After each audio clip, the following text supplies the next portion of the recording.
বাংলাদেশে ইসলামী সংগঠন এবং যে ইসলামী রাজনৈতিক দলগুলোর মধ্যে আপনি দেখবেন বর্তমান পরিস্থিতিতে এক ধরনের ঐক্যের কথা বলা হচ্ছে এবং খুব জোরালো ভাবে বলা হচ্ছে এবং একটা ঐক্যের সম্ভাবনাও কিন্তু দেখা যাচ্ছে।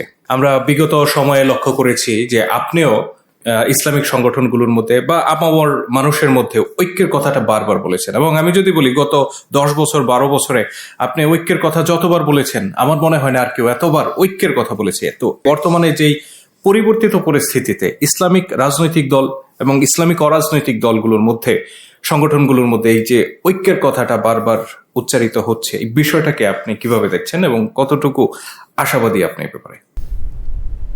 ঐক্যের কথা ওনারা বলছেন। আমরা দেখলাম যে হাসিনা সরকারের পতনের পর জামাত ইসলামীর নেতৃত্বে এবং চরমনাইয়ের পীরের নেতৃত্বে বিভিন্নভাবে চেষ্টা করছেন ওনারা ঐক্যবদ্ধ করতে, কিন্তু তাদের ঐক্যের এখন পর্যন্ত আমার জানা নাই যে ঐক্যবদ্ধ কেউ হতে পেরেছেন।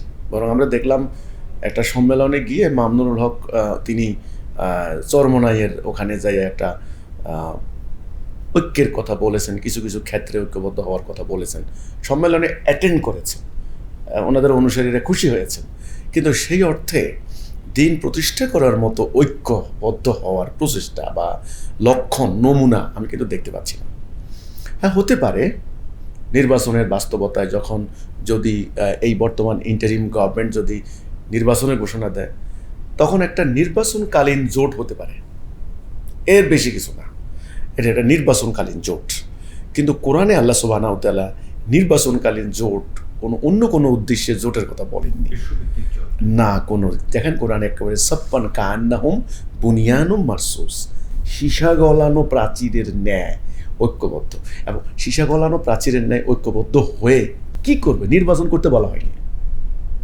যারা কোরআন শরীফ পড়েন, বাংলা তো এখন অনুবাদ আছে, বাংলা অনুবাদ পড়লেও তো পুরো গাইডলাইনটা পরিষ্কার হয়ে যাবে। ইসলামের সহজ সরল সিম্পল সিরাতুল মুস্তাকিম, এই রাস্তা ত্যাগ করলে তো হবে না।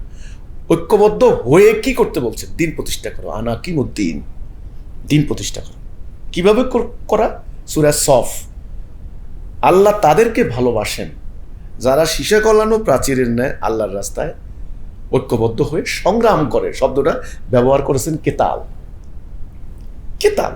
তাহলে পরিষ্কার কথা হচ্ছে সীসা গলানো প্রাচীরের ন্যায় ঐক্যবদ্ধ হওয়া, নির্বাচনকালীন জোট না। সেই ঐক্যবদ্ধ হওয়ার মানে রূপরেখাটা পরিষ্কার। নেতা হবে না একজন, কর্মসূচি একটা, সকলের লক্ষ্য হবে একদিকে, দিন প্রতিষ্ঠা, অন্য কোনো উপায় নয়। তো তাহলে এখন যে ঐক্যের কথা বলছেন, আপনি বলছেন সম্ভাবনা কতটুকু? আমি কোনো সম্ভাবনা দেখি না। কিভাবে দেখি না? দেখেন, প্রত্যেকে যার যার দল নিয়ে দল গুছানোর তালে ব্যস্ত, সংখ্যা বাড়াচ্ছেন, প্রত্যেক দলের সমর্থক ফরম ছাপিয়ে তারা বিলি করছেন।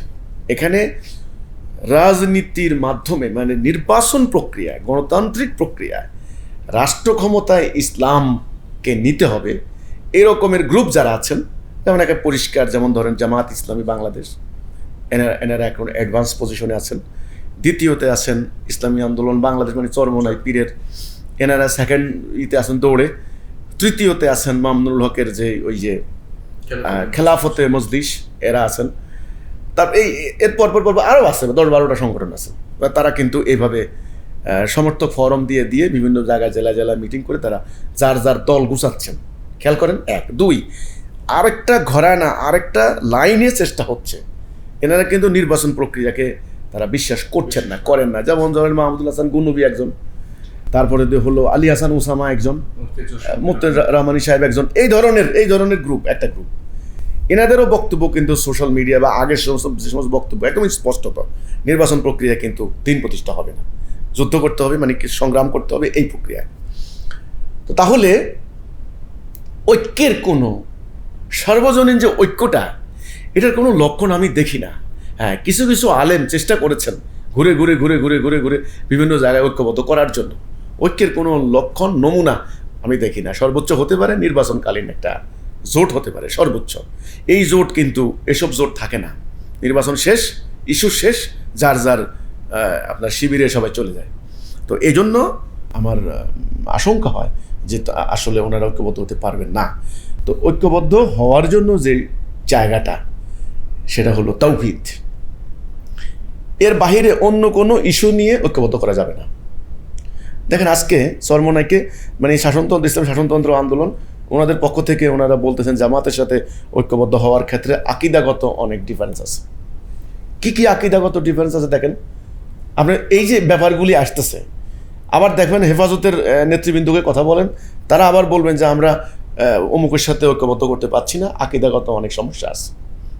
গত কয়েকদিন থেকে তো এই যে হামলা, পাল্টা হামলা, মারামারিগুলি হচ্ছে, এটা বিভিন্ন ধর্মীয় সংগঠনের মধ্যেই হচ্ছে, কিন্তু তাদের কর্মীরাই কিন্তু অ্যাটেন্ড করছেন। কাজে আমি ঐক্যবদ্ধ হওয়ার কোনো নমুনা দেখতে পাচ্ছি না।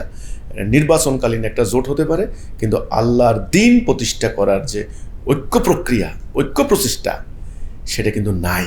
এটা হলো সবচেয়ে বড় চিন্তার বিষয়।